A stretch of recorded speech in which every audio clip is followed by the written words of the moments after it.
So I have a customer that has a 2004 Buick Ranier V8 two-wheel drive. I checked online for a few videos on how to remove the AC compressor, and one video was showing a guy trying to wedge it out, but it doesn't show how he actually removed it.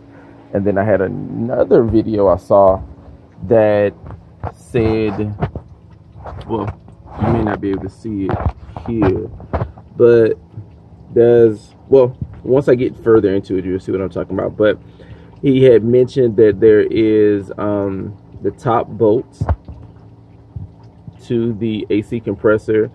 There's not enough room to get it out, so he used his Dremel tool to notch out part of the motor mount. I don't have a Dremel tool, so last night, first long story, customer's AC compressor went out. We bought one online. That was a bad compressor, so reset the compressor. So I am doing this job again. So it took me about 4 or 5 hours doing it last night to figure out the proper way to get it out. I figured it out, but I didn't do a video last night. And I figured, since I had to redo this again, I might as well do a video and show someone else how to get it out so that they don't spend as much time as I did trying to remove the AC compressor. Okay, well, of course, you know the process already. Take off the air cleaner, take off the windshield washer fluid jug. Also, you will have to drain the radiator, because you will have to remove the lower radiator hose. I'm gonna see if I can go without removing the upper radiator hose, but you will have to remove the lower radiator hose. Of course, the AC lines. Once you pull them off, because there's so much coolant and dust and stuff like that in the moisture, I recommend plugging the lines. Although they won't be disconnected for a long time, I do recommend you to plug the lines. Now, yesterday I did replace his dryer, but since we got to pop it off again and stuff like that, we're not going to do it.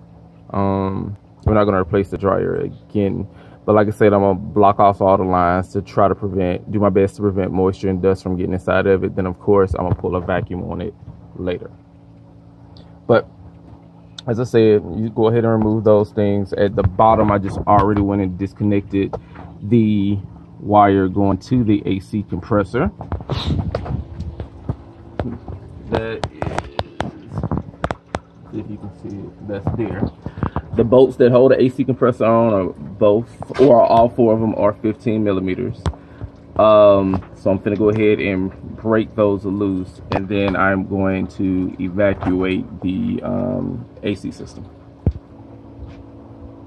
Now there are two bolts that may give you a problem. The one, I will show it to you when I get to that point. Of course, that bolt is fairly easy to get to. This bolt here is fairly easy to get to. There's a bolt that is in the back. It's pretty much directly below that one. That one you will have to remove kind of blindly. What I have and what I found to work is I bought this socket set a while back, but it allows me, it's flatter than a regular socket set, so I use this. And also, but you can use that, or if you got a 15 millimeter ratchet wrench, you can use that as well. So I've already went and evacuated the cooling system. I didn't leave it on long enough, so when I popped the bolts on the AC compressor, I had a little bit of pressure left. Now, before you can get that bolt connector that has the charge and pressure hose off, if the vehicle you're working on still has the heat shield on it, you will have to remove the heat shield and slide it back in order to get enough room to pull it off.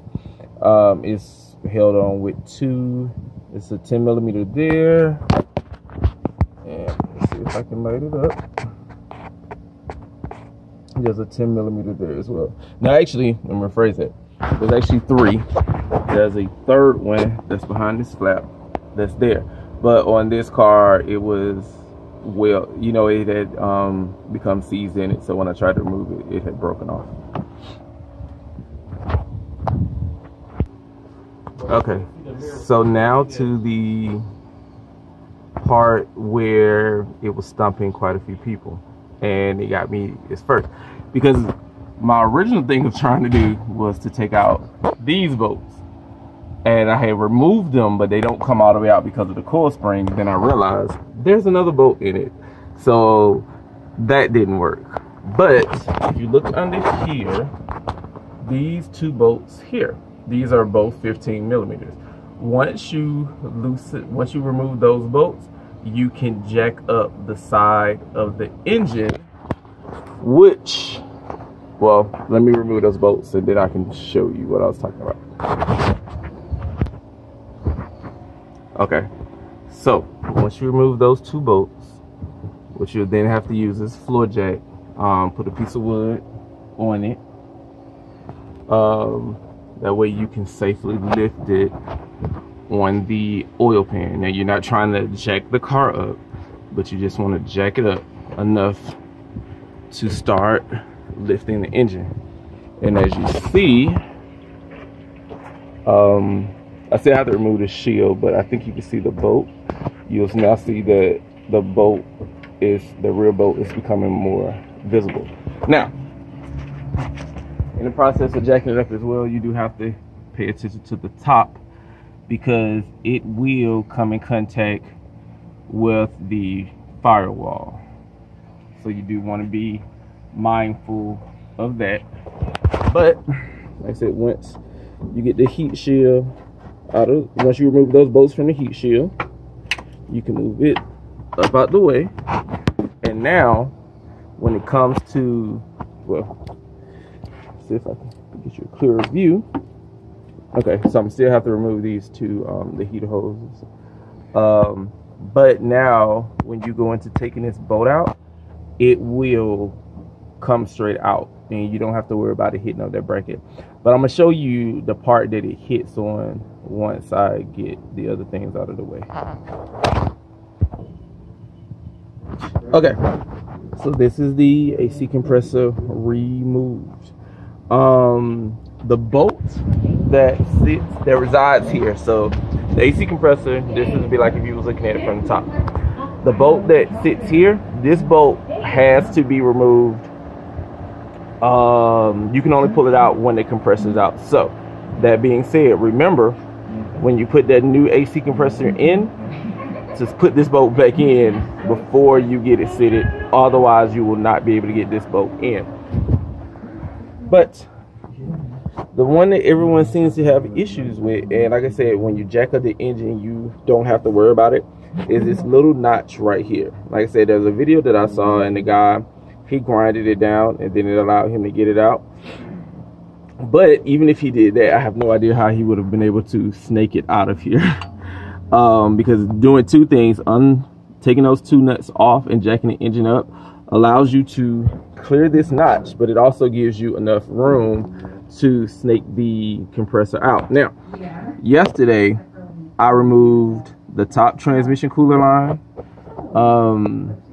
and I will admit it makes it a tad bit easier because I did just wrestle it out without removing this line this time, but I did notice that it kept hitting on it, so it had to move over just a little bit.